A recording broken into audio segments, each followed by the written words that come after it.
One last time. Okay. You looked up again that time, though. Okay. Oh, okay. I can feel it. Okay. Sam Raimi must have been just so obsessively devoted to getting every detail of the film right that we enjoy it because it's familiar. Yeah, it's getting real slow. Okay, lay it down. Ready? And do it. Evil Dead is such a pure horror film that's clearly made with such love for horror, and there are not a lot of movies made like that today. Keep fogging. And when I yell for it, then stop it. Fog it. Stop. Most horror films are about people being picked off, but, you know, Evil Dead is essentially about one actor being picked on, you know, and it's kind of like Sam, you know, antagonizing his best friend from school.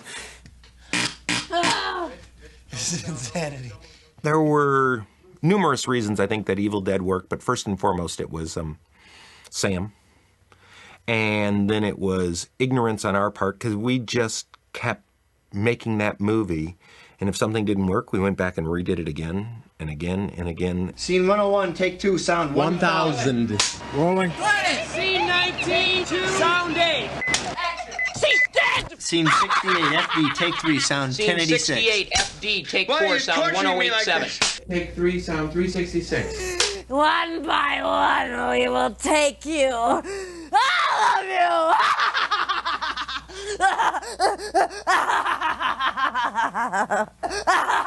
Sam and I met each other in college. His older brother, Ivan, was my housemate. Turned out Sam and his brother Ivan had found out this great little scam. If you're a student living on campus, you had an enormous discount on renting an auditorium. This would help promote student-led activities. So they'd rent a small auditorium with a theater screen, bring in a Super 8 projector, and show his old high school and junior high movies. I remember titles like 6 Months to Live, Attack of the Helping Hand. Oh, just all these little screwy things. Ran them on college, made money, and kind of decided, hey, let's drop out of school and go make a feature film. There's these drive-ins, and we can make a movie that better than the crap we're seeing in the drive-ins. That was really, at that time, like 25% of the movies in America ran in drive-ins. Well, we have kind of a golden age in the 70s when you could put almost anything on the drive-in screen. You had a period where the ratings board was not watching. So the 70s was actually a great time for all kinds of horror. There was an illicit nature to these films that were released on the independent circuit, you know, where you didn't really know where they came from. You know, the greatest films of the 70s and early 80s are films where you watch them and there's something unsettling about them to where you feel like, was the person who made this entirely sane? Scene 22, take 6, sound 146. And action. The Raimis lived in Detroit right around the block from me. And so, you know, I became fast friends with Ivan and, you know, vis-a-vis knew Sam literally from about 2 years old. And he was quite a kid, I'll tell you that. And, I mean, one of the things that Ivan and I used to do, and this may explain some of it now, is that when he was young and in his crib, we used to push him around the crib. We'd hurt him in the corners with knitting needles. His older brother, Ivan, who's a doctor, who's co-writing Spider-Man right now, but Ivan co-wrote Darkman and co-wrote a bunch of things, Army of Darkness. He was my best friend throughout my youth. And Sam was his obnoxious little brother with his Spider-Man comics. And so for years there, it was strictly, take your stupid comics and get the hell out of here. And that's what Sam meant to me. I was Sam's cameraman on many of his Super 8s, and I'm in almost all of some bit part. And Sam is the bad guy in almost every one of my Super 8s. I always cast him as the villain, and because he'd chew up all the scenery. Sam had really only done dramas and comedies, so he made a little short horror movie that we all made together called Clockwork, and then another one that we used to raise money, like a 30-minute long Super 8 movie called Within the Woods. Sam, back when we were making Evil Dead, was exactly like Sam is today. He's creative, smart, incredibly hardworking. 98% of the time, very kind. 2% of the time, stern when he feels like people aren't doing what they're supposed to be doing, not because it affects him, but it doesn't honor the rest of the people on the cast and crew who are working. People don't see the funny side of Sam so much anymore because he's gotten so serious with the movie business. But he's actually one of the funniest people I know, aside from Bruce Campbell. And the two of them together just kept me in stitches all the time. It was like living in the middle of a constant Three Stooges comedy routine. He really did nothing else except dream, think, eat, sleep about the movie. And, you know, his energy kind of drove all of us. Scene 22A, take 1, sound 485. Ellen had been a friend of Sam and Bruce's in high school and been in some of their high school movies, and then she was in the little short we made, Within the Woods, that we used to raise money. In Within the Woods, the parts were reversed, and Bruce got to be my victim. I got to beat up on Bruce, which was really fun. The first time I met Sam, he was sitting at a restaurant table with Bruce and Rob. And I had arrived a little late.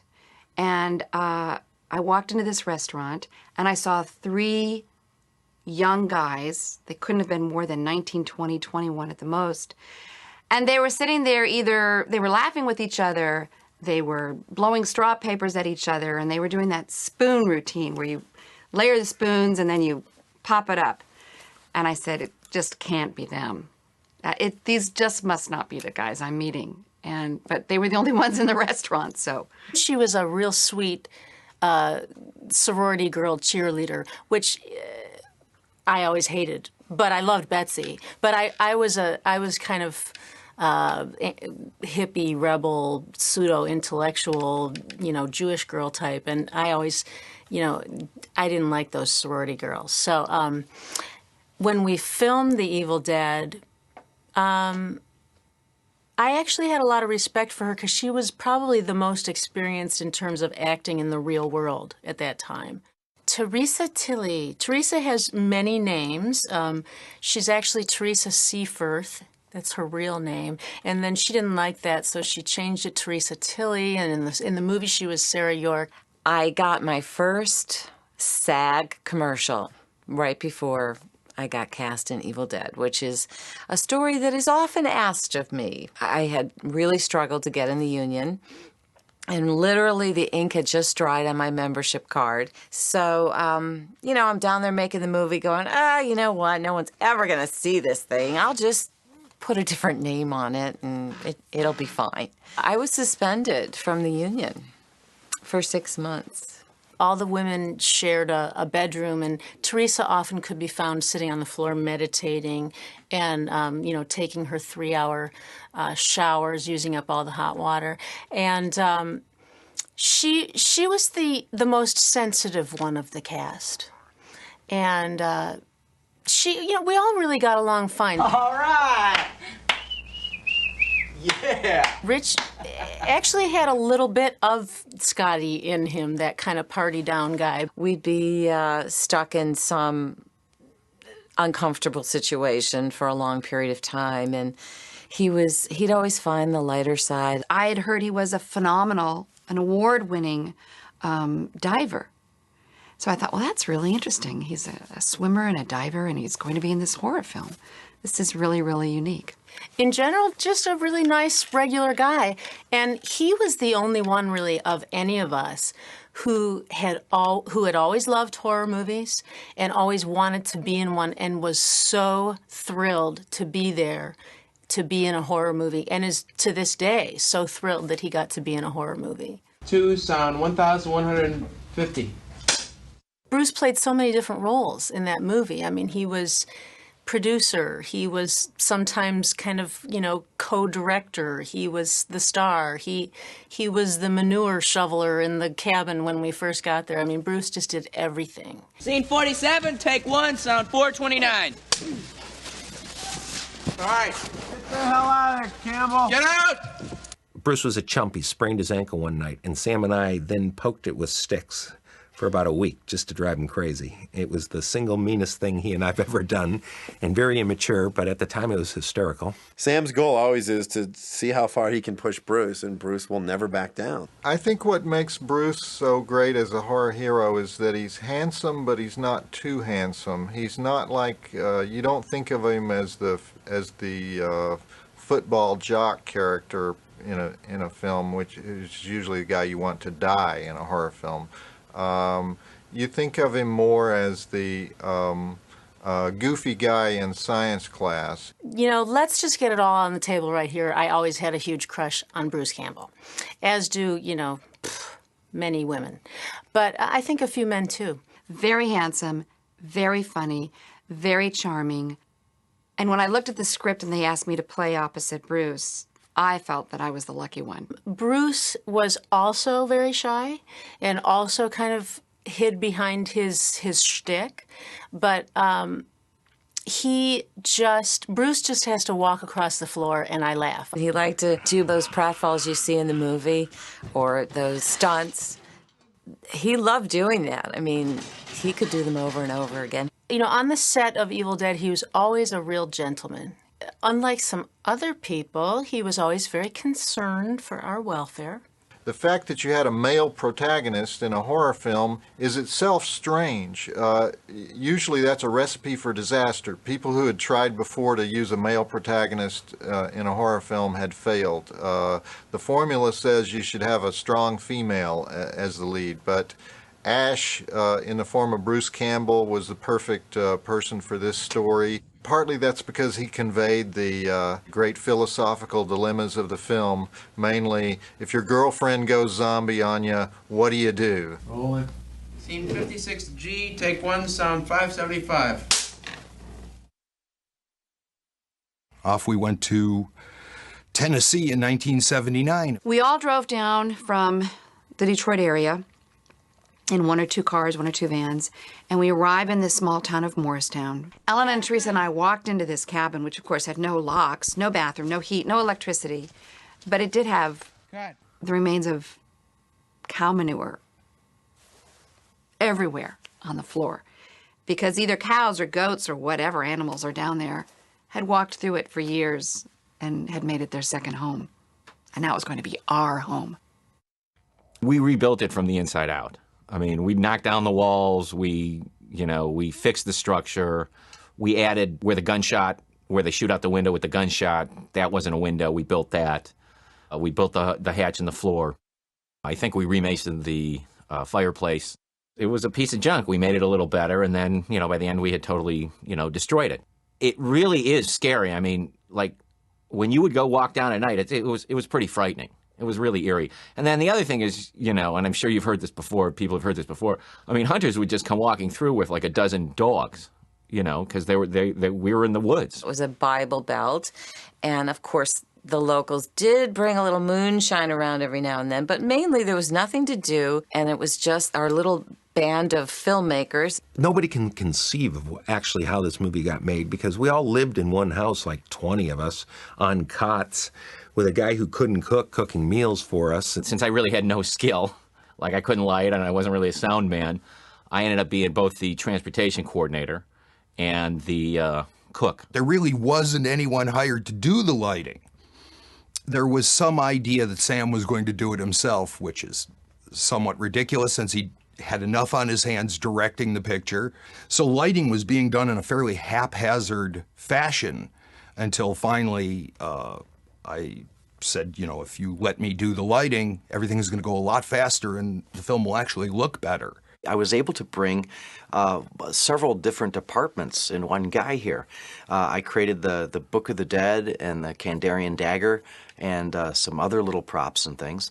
And then I was responsible for the design and creation and application of the makeup. It was a very small crew. I mean, basically it was like a 7 or 8 man crew. Sam directed. Bruce kind of looked after the checkbook some and acted. And I filled in for every other thing. The film was not tremendously technically proficient because they had no money. I mean, it was really shot on such a low budget. But what I admired and love about the film is they didn't care that they had no budget. They still went for it. And I mean, I don't know if I'm telling it 25 years later, but I mean, the thing was budgeted 150 and came in at 500. That's a little bit of an overage. I mean, now, admittedly, 500's nothing in the world of movie making, and the film absolutely needed it. But who could have known? But at the same time, there were a lot of things about it that were very professional. I mean, they handled us in a very professional way and had contracts and scripts, and not that they really stuck to the script. I mean, the script was on 27 napkins. I can't do that forever. No one got away unscathed. Frankly, I think Sam meant it to be that way so that it would come back into the movie. That if everybody was in extreme pain and misery, that somehow this would translate into horror, which he told us every single day. This was a primitive time, and Tom Sullivan, who was really a great artist and had a really difficult job, he was doing all the molds for face mask and all those kind of things. And back in this ancient time, we just didn't know anything, so you'd slather the actor's face or arm or leg with Vaseline so you could pull the mold off, and then pour plaster of Paris on it. I wound up using acrylic paint, which it even says in the tube, don't put it on your skin. But I used that to paint the masks as well as the actors' faces. And do you know how you get acrylic paint off an actor's face? You scratch it with like a scouring pad or something. And the horrible things I put those poor folks through. If they would have had money to do proper special effects makeup, that movie would have been as scary as The Exorcist, in my mind.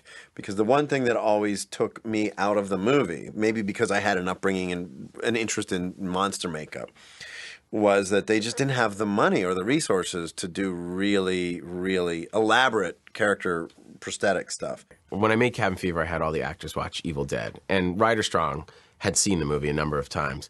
And kind of any time someone would complain about anything, we'd say, well, look at Bruce Campbell. And what do you think they went through on Evil Dead? And it kind of shut everyone up. Ow! The injuries, yes. Well, certainly running through the woods. Ow!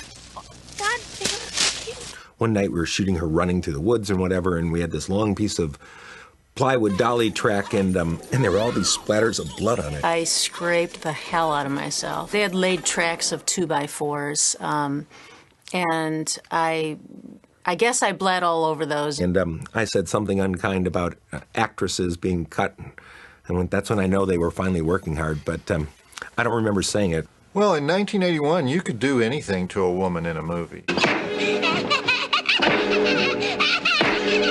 You didn't have to abide by the political correctness rules of today. They came to me one time and said, all right, we're going to be going outside, and here's what's going to happen, Betsy. It's going to be really cool.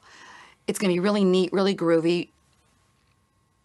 Ash is going to start to hit you over the head to try and get rid of you with these beams of wood. But they're really not beams of wood. In fact, we're having somebody go into town. There's a local Sears. We'll get these styrofoam beams. They won't hurt at all. And we'll just kind of hit you a couple of times. Well, what they came back with were beams that at that time you could put up in your den or your rumpus room, and they were made to look like real wooden beams. She then had to, on cue, get hit in the face with one of these things. Of course, Sam decided that he was going to be the one right under the camera lens with these fake styrofoam 2x4s and hit Betsy right in the chin really hard. I was really mad, which of course Sam wanted more. She's really, really mad. Keep the camera going. Let's do it again. Let's do it again.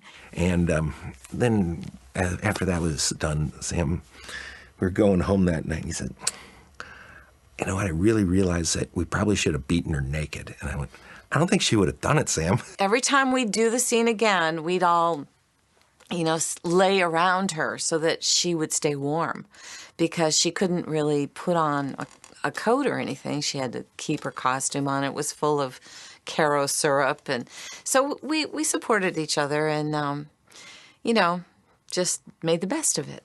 I think I have some legitimate scars from stuff. I know Bruce does. I mean, you ask him, I mean, he's got a hole in the back of a dent in the back of his leg. Bruce had it really worse than anyone because he had to be the actor in front of the camera.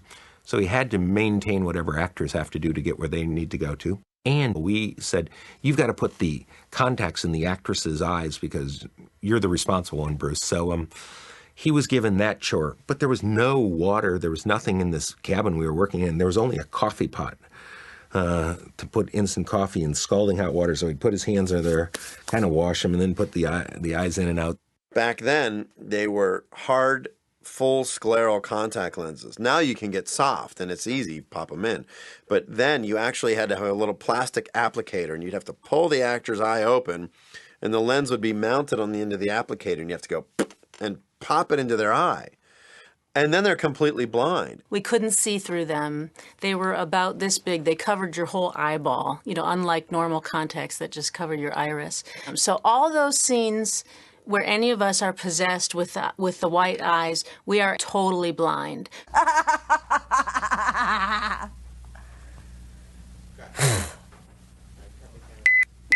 It wasn't just that we were shooting in the cold and that we were shooting in a building with no electricity and plumbing and all that. It was the waiting time. You got to understand, we didn't have space heaters.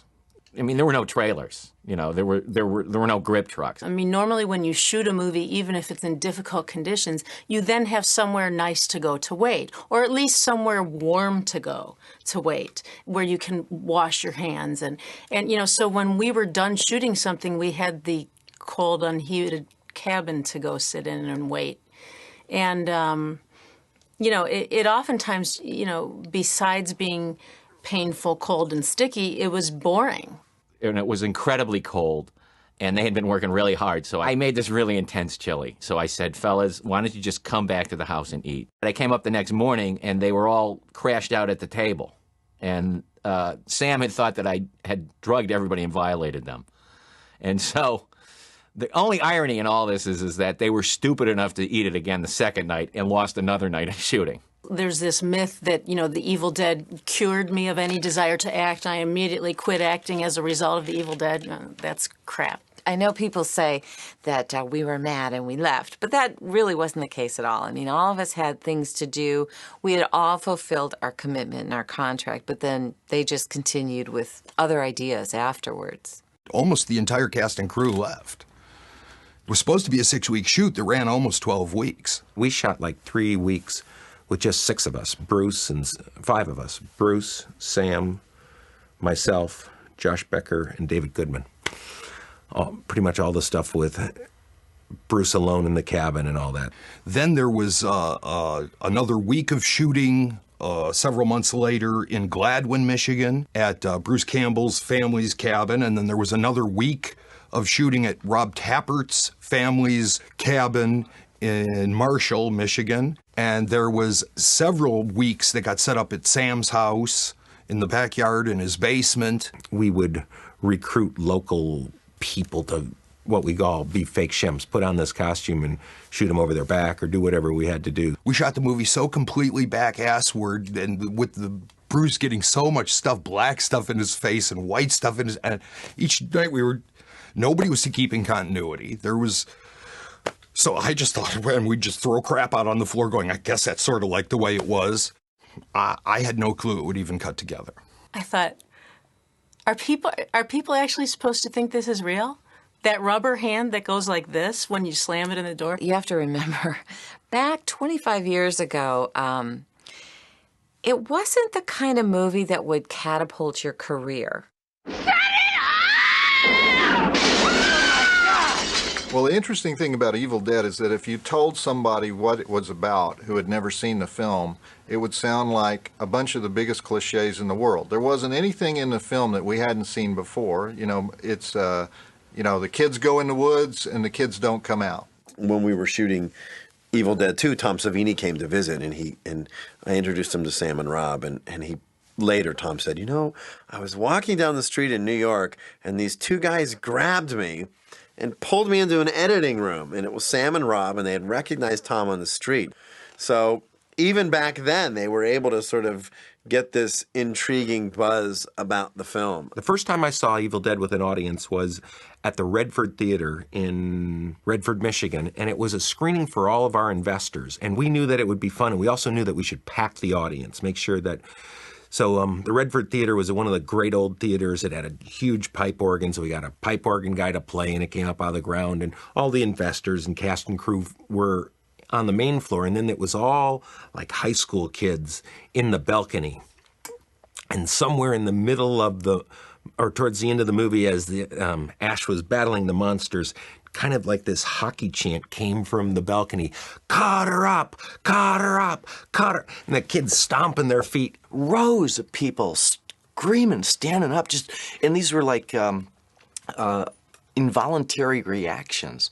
They would talk back to, don't go through the door. Oh no, Ash, no. And then a couple of film festival screenings that we were at in Paris and Spain where it elicited the same reaction, but in another language. I think I saw The Evil Dead at the very first public screening, which was at the Cannes Film Market in 1982. Now, I tell people I saw it at Cannes, and they think that that's, that I saw it at some fancy festival.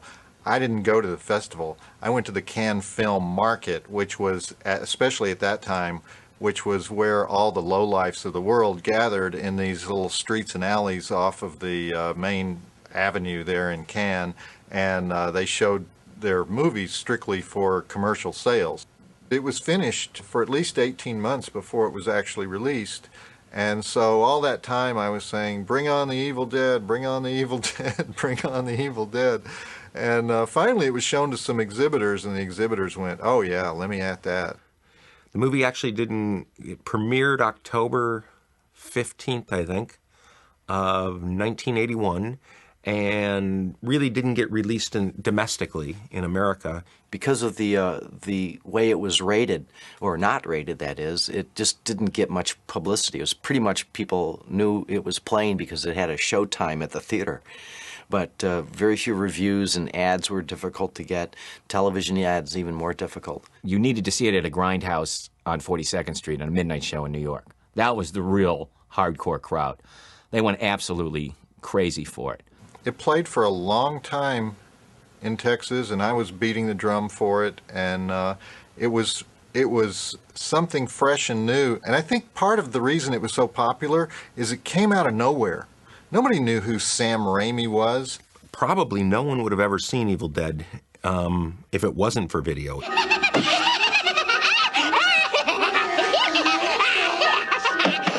When I was at college, somebody had it on VHS, and it was such a kind of crappy sort of third-generation version, which just added to the kind of the scariness of it. I remember being in a video store and asking if they had Evil Dead, and they said, copy got stolen. And I was just reading how it's the most stolen videotape in America. And my friend Jeff and I rented Evil Dead, and he actually watched it the night before, and he called me and he said, this is the scariest movie I've ever seen. And he said, it's too scary to watch at night, so we have to watch it during the day. And my friend Jeff came over to my house, and he brought the copy of Evil Dead, and we put it on, and it probably took us about 6 hours to get through the movie because we were so terrified we had to stop and go outside and sit in the sun. Well, Leonard Maltin called it the most disgusting thing he'd ever seen, and wow, thank you, Leonard. And of course, it had that great, quote from Stephen King on it, which really, that quote literally propelled that movie because of the fact that Stephen King had said that it's one of the most ferociously original horror movies ever made. He had this image of Evil Dead as being the sort of kind of a film born of hell, that it would literally come up from the depths of the woods, and that it was almost like some kind of strange demonic snuff movie. I mean, for me, nothing terrified me more than Possession. The Exorcist was the scariest movie I'd ever seen. But Evil Dead was 90 minutes of the most horrifying moments of The Exorcist happening to younger people closer to my age. My initial kind of knowledge of the film was that it was this bad, evil film, that it was a video nasty. Basically what happened is it was very much similar to here, but when videos first there was the first video boom, there wasn't a separate classification for video. And a lot of the distributors were pretty naughty in terms of, say something like Alicia Fiosci's Zombie would be released at the cinema with 10 minutes cut out of gore. the same distributors would just put out the uncut version on video, thinking that nobody would ever check. And of course they did. So when they kind of found out that this was happening, they just had a massive clampdown. And there were films like Evil Dead, which is like, yes, it's kind of gory, but it is like a work of art in its field. It's like, you know, this doesn't deserve to be kind of like, you know, this doesn't deserve to be seen in this way. Even though it is kind of intense and gory, it shouldn't be lumped in with like Faces of Death and I Spit on Your Grave, you know. I think even Sam like had to go to like Leeds Crown Court to kind of defend the film in court. It's crazy to look at Evil Dead now and think that Sam Raimi was brought up on obscenity charges because of it. That this is a video nasty. And that the reason that Sam Raimi made Evil Dead 2 funny was because he was put on trial in England. It's like insane. I mean, we've come so far. But can you imagine that, going to jail for making Evil Dead? I mean, I guess it'd be worth it because Evil Dead's awesome. I'd go to jail for Evil Dead. I've gone to jail for other things. Sorry.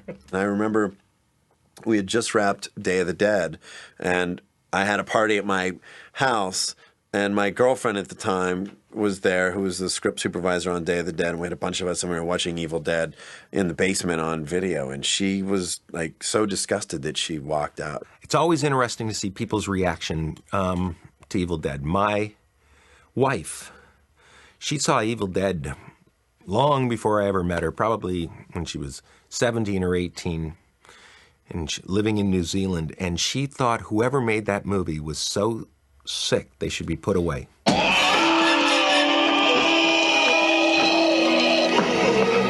The first way that Sam Raimi comes straight in your face is he says, "There's only one way to kill the zombies, total dismemberment."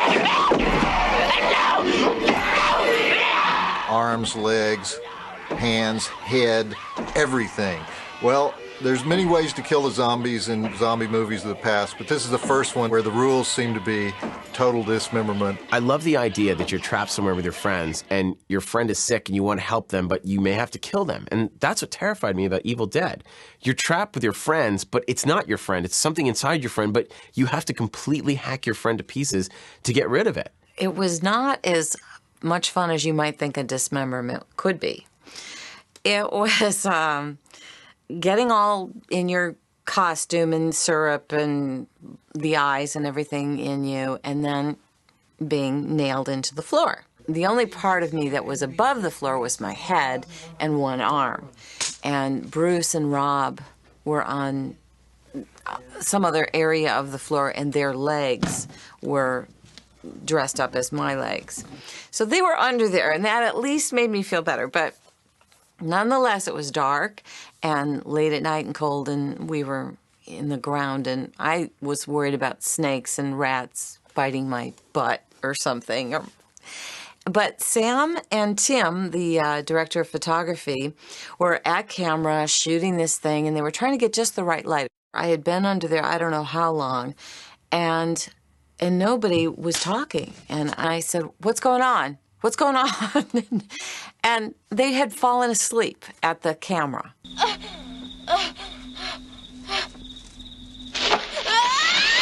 I loved the rape by the forest scene, even though I can't really tell you how the rape by the forest relates to the rest of the story, or why the zombies would somehow be related to a raping forest. Let's get it all out in the open. I was 20 years old. Let's just start with that, okay? I was very gung-ho to make this film. I wanted to do what the director told me. I didn't really think anybody was ever going to see this movie. You know, big surprise now, but, and I did have concerns that I talked about with Sam. And he somehow convinced me there's going to be a lot of fog, you're not going to really see anything, you know, don't worry about it. So I'm going, okay, fine. We did that scene, you know, exhaustion doesn't even describe. I was running in my nightgown, it was 40 or less degrees. I was running through woods, you know, just brambles, and there was no paths or anything. Just running and running nonstop, getting hurt. And I just kind of got to the point where, okay, fine, just do what you need to do so we can get this over with. The one big twig is wrong on so many levels. That final, really, I had no idea they were going to do that. I mean, obviously, I knew that the legs were going to spread open and that the vines were going to crawl up, but that final with the stick was all post-production. I had no idea until I saw it, and I went. And of course, at the premiere, you know, with my mother there, and that was fun. I heard that when, like, Sam Raimi had to, you know, sort of was taken to court and had to appear in court to kind of answer the sort of the, you know, the kind of the claims against the film, that he actually afterwards felt kind of like, you know, that the tree rape was a mistake. And it's interesting in terms of, like, it's obviously that the one bit that's not repeated in the sequel or any of the other sequels.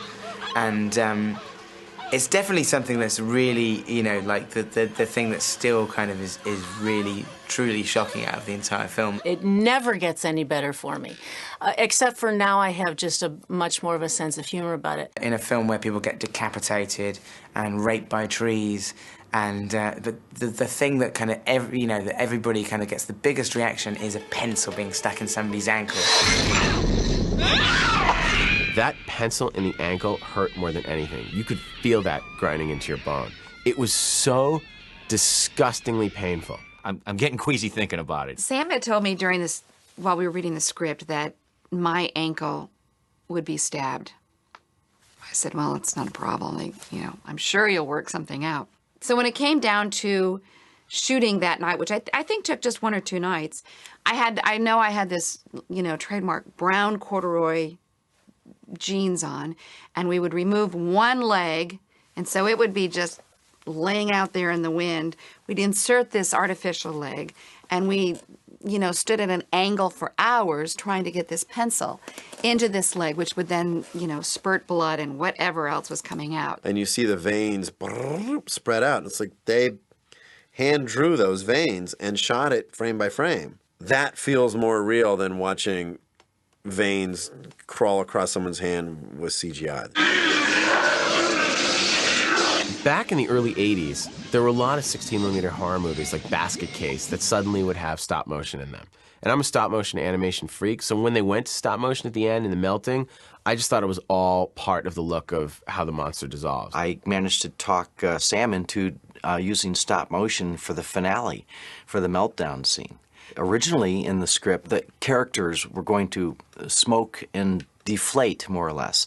And Sam had an idea that I could just kind of find some way to make balloons to fill up the shapes, and then we'd just deflate them and have smoke come out. And my thinking was, well, if somebody blows raspberries during that, like, we've just screwed up the whole movie. Sometimes you watch horror movies and the camera works crazy and you go, what the fuck is this? I can't follow what the hell's going on. This is a mess.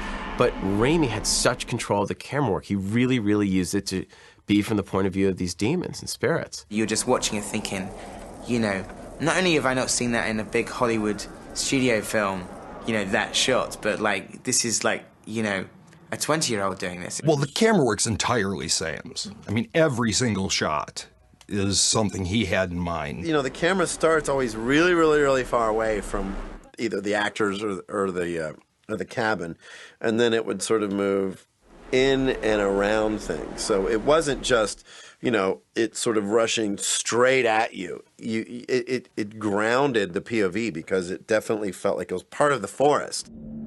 Every other person did the point of view kind of in that kind of way, and you'd seen it been ripped off in countless worse versions, and you've seen it being ripped off by bigger directors. I remember when I saw Bram Stoker's Dracula, I was thinking, he's fucking nicked that from Evil Dead. How could Coppola do that? How cheap. Evil Dead is a very technically proficient film. I think that's one reason film students love it. I don't know if Evil Dead's been influential on any one particular filmmaker. Right after I watched the movie, I ran right up to my room and read my Fangoria issue, because I had it and read it and forgotten about it, and then reread the interview with Sam Raimi, and he talks about making this movie for $350,000. And the fact that he was 21 years old when he did it. And I remember being 13 at the time thinking, oh my God, I'm going to be 21 soon. That's right out of college. Like, this is possible. I made a film when I was 20, like straight out of art college, a really low-budget film. And the main thing in my head was I was kind of thinking, I've got to do my own Evil Dead. To see a film like Evil Dead where everything, like weird POVs and everything was just, it was so demented and had so much style to it that you couldn't help but be affected by the movie in some fashion. Somehow, seeing that Sam Raimi did it, for me, just made it possible that a guy like me that was really, really into horror movies could just go out in the woods, grab a camera, and make the bloodiest, most disgusting film they can. Recently, there was a movie made called Cabin Fever, which is referential to it. When I was writing Cabin Fever, the single biggest influence was Evil Dead. I said, I want to take a 16mm camera and go in the woods and make a total splatter film like Evil Dead. The great thing about Evil Dead is it's gore combined with strong dramatic motivation. At the same time, it's one reason that we have so many bad gore movies today is that less talented filmmakers watch Evil Dead, think, oh, I'm going to do something like that, and they fail to come up with the inner dramatic motivations for the characters, and then we just have a bunch of blood on the screen. Scene 101 NC, take 3, sound 1151. Being involved in Evil Dead has been an amazing journey. I was in my early 20s when these three guys asked if I wanted to be in a horror film and get paid very little money and go to a small town in Tennessee, you know, on location, and then to endure everything we did on location, then for it not to have come out for 2 or 3 more years, then to go forward and see it every once in a while in what was then a new idea, which were video stores, and then to proceed to reunite with Ellen and Teresa, almost full circle. We're all now married. We have teenagers. We're obviously older. We can enjoy this part of Evil Dead and the fans and the cult classic that it's become a lot more. Scene 56H, take 2, sound 578. Who would have thunk this would and did and could have happened? We were younger then. I mean, it's 25 years ago. I literally was the only one that had worked on a movie set before. Scene 101J, take 1, sound 1036. I personally felt that a lot of times we were just shooting in the dark, but I knew in my gut that we were doing something right. Lord knows, look what it's become. Looking back 25 years ago, it's kind of like looking at your youth and being able to laugh at what was serious and emotional back then. And to think, of course, that people love this movie, and so many people love this movie, and how it's affected filmmakers, and that definitely makes you feel proud that you're part of something like that. C19A, take 1, sound 144. Well, it was the first feature film I was involved in, and I got to see how the whole process worked and how you could actually do this with a 16mm camera and your friends, and you can. And as Sam proved, much more so than many people, I mean, he made a classic film. As you turn, can you go, ah? Okay, my tooth just came out. It definitely was not a real pleasant experience to make the movie, although it was exhilarating because I was young and I was making a feature film. But then what I've been able to do since then is really develop a sense of humor about it and try to look into what it is that the fans see that they like. And I also am able now to look at the film and see how creative it is and see, what a genius Sam was and is, and what he did with so little money. And, so the whole experience really has become now something that is kind of this cool thing about me, this other part, this schizophrenic other part of my life that I can talk and laugh about. And I like to watch people's reactions when I tell them I was in The Evil Dead. That's fun. Scene 71, take 4, sound Z76, wild sync. Well, The Evil Dead never had a great story, great dialogue, it really relied on visceral quality of an imagination of kind of taking the audience where they hadn't gone before, and kind of a wild, over-the-top ride. There's that Orson Welles quote about kind of filmmaking when he said about, like, you know, making movies is like the ultimate kind of train set. And, you know, watching Evil Dead, it seems to me that not only is it literally like watching a teenager with his train set, but Sam Raimi is the kind of person who would turn the kind of the speed of the train up to like sort of its maximum and make it go round until it crashed. And when you watch Evil Dead, you feel like this is someone whose love for horror is so pure and has such vision. The movie's like exploding and bursting with talent that there kind of hasn't been, probably since Blair Witch, a film that came along, or Scream, one of these seminal horror movies that came out and kind of rewrote the rules that everyone starts to copy. Ah! Oh, Jesus! Ah! I think Evil Dead had the same qualities that other endearing horror films have. Texas Chainsaw Massacre, Night of the Living Dead, Halloween. Is that they're all low budget, they're all raw, relentless. And the directors were so resourceful with what they had at their disposal, and were still able to make something that 20, 25 years later has the same impact that it had when it was first made. Horror generations are short, 6 or 7 years. So we have about the third generation of horror fans discovering it, and most horror films don't last more than their own generation. Sam's success with Spider-Man is no fluke. The guy's a brilliant filmmaker, and I would love to see what he could come back and do with his new sophistication on Evil Dead 4. We set out to do something. We overcame huge hurdles and difficulties, made a movie, got it out there, got it distributed, and kind of went through the whole process, and to a minor degree succeeded. And that was kind of a testament for kids coming from not Hollywood, but outside the Hollywood circle, that that you kind of can chase your dreams, and if you're unrelenting in following them, sometimes it works out. Rolling.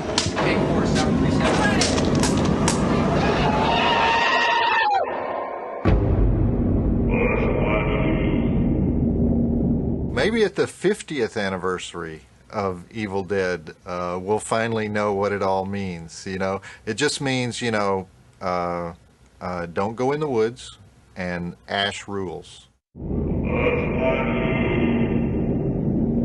Sam fired me off it the last day. And he also fired me off every other film I worked for him on the last day. That's why I don't work for him anymore.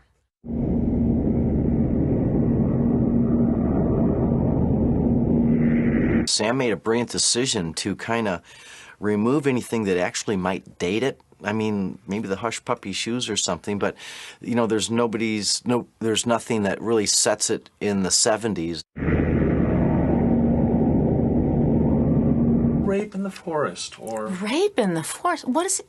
Do you guys know what he's talking about? Rape in the forest? Rape in the forest. Oh, the rape in the forest. Yeah, that wasn't me.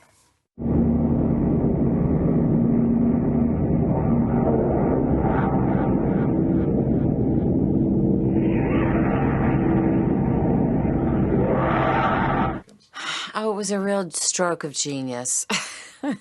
I like the name Sarah. My sister had just named her daughter Sarah, and I always wanted to live in New York. So, there you go.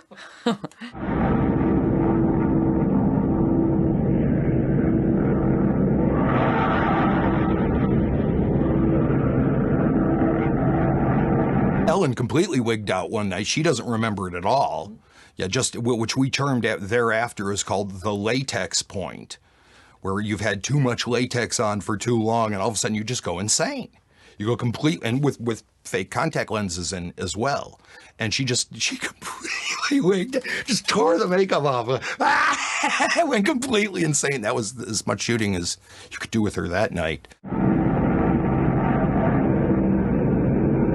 I started talking in this really sing-song baby girl voice, and then I started singing, and then I started laughing. And when I started laughing, there were crew people in the cabin, and they just stopped, and they said, "Stop it, stop her, stop that." And Sam and I just looked at each other and said, "That's where we'll go. That's what we'll do. We'll just make her this baby doll figure that you just want to throw against the wall." I think my favourite bit of dialogue in the whole film is the, what are we gonna do? We're gonna bury her. Hey, you can't bury Shelley. She's a friend of ours. It's that kind of that thing of it being like a sort of watching like an X-rated episode of Scooby-Doo. Sort of like. I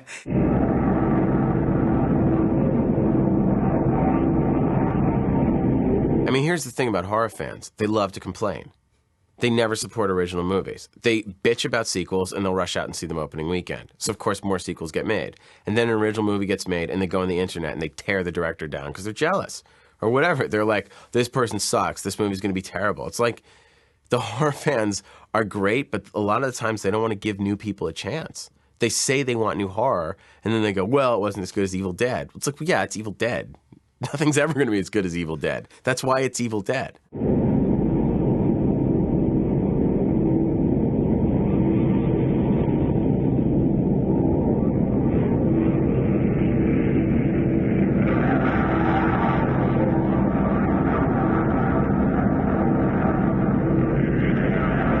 Well, the interesting thing that a lot of people don't know about Evil Dead 2 is that in the original script, we were going to Sam wanted to use footage from the first movie and just incorporate that into the film so that everyone that hadn't seen the first movie, you'd get like a quick recap and then boom, pick it up where we moved on from.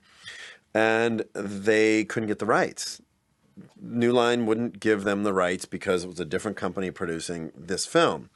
So we actually had prepped an entire new beginning where we got all the people together and we reshot part of Evil Dead 1 with new actors so that they could use it in Evil Dead 2 as a bridge between the two films. We've been approached numerous times by all different people to remake Evil Dead, and we always turned it down, and then New Line came to us and said, we want to do Ash versus Freddy versus Jason. And we thought about it for 1 second because it was really an opportunity for Bruce Campbell to go out and get a big paycheck and get himself in 3,000 prints, and but we also knew that we would totally trash the franchise in doing that there would be no Evil Dead 4 kind of reuniting Sam and Bruce and myself working together to make whatever that is, nor would there be a really good reason to go back and remake the original Evil Dead, to kind of relaunch the franchise itself with a kind of a new cast, even though they'd all have different names, and a new hot filmmaker who wants to honor the first one and provide kind of the ultimate experience in grueling terror for a whole new audience. So so that was kind of how the thinking has been. We kind of put it out in the trades that we were thinking about doing it to see who came forward that said they wanted to redo it. When James Cameron, Steven Spielberg, and Quentin Tarantino turned us down, we went, now who do we go to?